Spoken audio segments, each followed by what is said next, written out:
Hello guys, welcome to my channel. So இன்றைக்கி பார்த்தீங்க அப்படின்னா தூத்துக்குடியில் ரொம்ப மழை. இந்த கொட்டுற மழையிலையும் ஒரு vlog எடுக்கலாம் அப்படின்னு தான் போயிட்டுருக்கேன். இந்த மழையில் பார்த்தீங்க அப்படின்னா ரோடு எப்படி இருக்குது அண்ட் உள்ள ஸ்ட்ரீட்ஸ் எப்படி இருக்குது அப்படிங்கிறது உங்களுக்கு தெரிஞ்சிருக்கும். இந்த vlog வந்து நடந்து தான் போயிட்டுருக்கேன். ஸோ வீட்டுக்கு பக்கத்தில் இருக்கிற ஒரு கடை தான். இந்த ஷாப் எங்கே இருக்குது அப்படின்னா நம்ம தூத்துக்குடி பேட்ரிக்ஸ் சர்ச்சோட ஆப்போசிட்டில் தான் இருக்குது. இது வந்து ரீசெண்டாக ஓப்பன் பண்ண பில்டிங் தான். இந்த பில்டிங்கில் இன்னும் ஃபுல்லாக வந்து கடைலாம் வரலை. ஒரே கடை தான் ஓப்பன் பண்ணியிருக்காங்க. அதுவும் ரீசெண்டாக தான் ஸ்டார்ட் பண்ணாங்க. 1 வீக்குக்கு முன்னால் நம்ம தூத்துக்குடி எம்பி கனிமொழி அவர்கள் தான் வந்து ஸ்டார்ட் பண்ணி வச்சாங்க.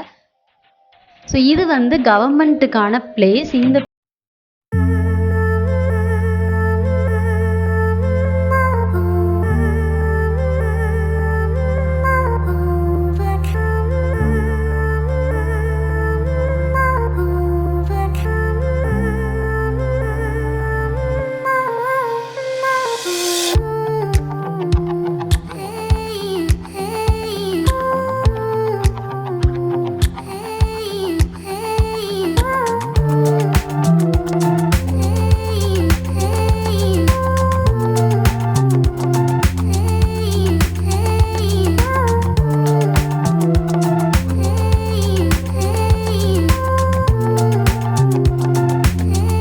பில்டிங்காக தான் இது இருக்குது. இதுதான் வந்து சமையல் கட்டு. இங்கே வந்து முக்கியமாக ஒன்லி லேடிஸ் மட்டும்தான் சமையல் பண்ணுறாங்க. லேடிஸ் தான் இந்த ஷாப்பே ரன் பண்ணுறாங்கன்னே சொல்லலாம்.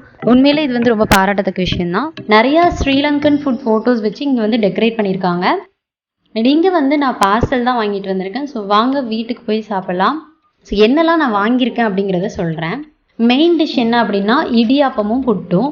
இடியாப்பத்துக்கு தொட்டுக்கிறதுக்கு மீன் குழம்பு, புட்டுக்கு வந்து 3 இது தந்திருக்காங்க. ஒன்று வந்து சொதி குழம்பு, இன்னொன்று சாம்பார், இன்னொன்று கொஞ்சம் காரமாக இருந்தது, அதோட நேம் தெரியல. இது எல்லாமே சேர்த்து 150 ரேட் வந்தது.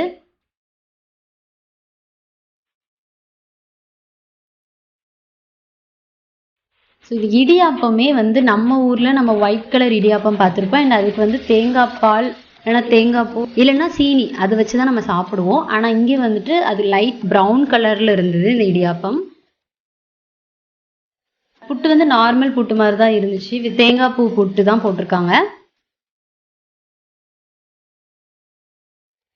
இதுதான் நான் சொன்ன அந்த காரம். இதில் வந்து தேங்காய் பூ தான். இதோட டேஸ்ட் வந்து சட்னி மாதிரி தான் இருந்தது. பார்க்குறதுக்கு கேரட் சீவி போட்டால் எப்படி இருக்கும் அப்படி இருக்குது. சாம்பார் வந்து நம்ம யூஸ்வலாக வீட்டில் பண்ணுற சாம்பார் மாதிரி தான் இருந்துச்சு. அண்ட் இந்த சொதி குழம்பு எப்படி இருந்ததுன்னா கிட்டத்தட்ட மோர் குழம்பு மாதிரி இருக்குது. இது வந்து புட்டுக்கு ஊற்றி சாப்பிட்டோம் அப்படின்னா செம்மையாக இருந்துச்சு. அதுக்கு அடுத்து தான் மீன் குழம்பு. மீன் குழம்பு வந்து வேற லெவலில் இருந்தது. நல்ல காரசாரமாக பண்ணியிருந்தாங்க. மீன் குழம்பு டேஸ்ட் வந்து நம்ம வைக்கிறத விட கொஞ்சம் டிஃப்ரெண்ட்டாக இருந்துச்சு. இதுதான் நான் ஆர்டர் பண்ண விஷயங்கள். இது எல்லாமே யூஸ்வலாக நம்ம சாப்பிட்ற விஷயங்களோட கொஞ்சம் டிஃப்ரெண்ட்டாக இருந்துச்சு. ஸோ கண்டிப்பாக ட்ரை பண்ணலாம். ஸோ இந்த வீடியோ கண்டிப்பாக உங்களுக்கு பிடிச்சிருக்கும்னு நினைக்கிறேன். இந்த வீடியோ உங்களுக்கு பிடிச்சிருந்துச்சுன்னா லைக் பண்ணுங்கள், உங்களோட ஃப்ரெண்ட்ஸ் அண்ட் ஃபேமிலிக்கு ஷேர் பண்ணுங்கள். அண்ட் இந்த ஓலை புட்டு கடைக்கு வந்து கண்டிப்பாக சப்போர்ட் பண்ணுங்கள். ஸ்ரீலங்காவிலேருந்து தமிழ்நாடுக்கு வந்து நம்மளை நம்பி இங்கே வந்து கடை போட்டிருக்காங்க. ஸோ கண்டிப்பாக நம்ம சப்போர்ட் கொடுத்தே ஆகணும். அண்ட் நெக்ஸ்ட் ஒரு இன்ட்ரெஸ்டிங் அப்டேட் என்ன அப்படின்னா நம்ம தூத்துக்குடி பிரின்சஸ் வந்து இப்போ இன்ஸ்டாகிராம்லேயும் இருக்காங்க. ஸோ இன்ஸ்டாகிராமில் மறக்காமல் ஃபாலோ பண்ணிக்கோங்க. அதுலேயும் நிறைய Q&A sessions and task and giveaway பற்றின அப்டேட்ஸ் எல்லாமே உங்களுக்கு போஸ்ட்டில் வரும். எல்லாமே அங்கே நான் உங்களுக்கு போஸ்ட் பண்ணுவேன். தூத்துக்குடி பிரின்சஸ்க்கு மறக்காமல் சப்ஸ்கிரைப் பண்ணிடுங்க. அப்படியே பக்கத்தில் இருக்கிற பெல் ஐக்கானையும் கிளிக் பண்ணிடுங்க. அப்போ தான் நான் போடுற வீடியோஸோட நோட்டிஃபிகேஷன் உடனே உங்களுக்கு வரும். நெக்ஸ்ட் ஒரு இன்ட்ரெஸ்டிங் வீடியோவில் நான் உங்களை மீட் பண்ணுறேன். பாய்.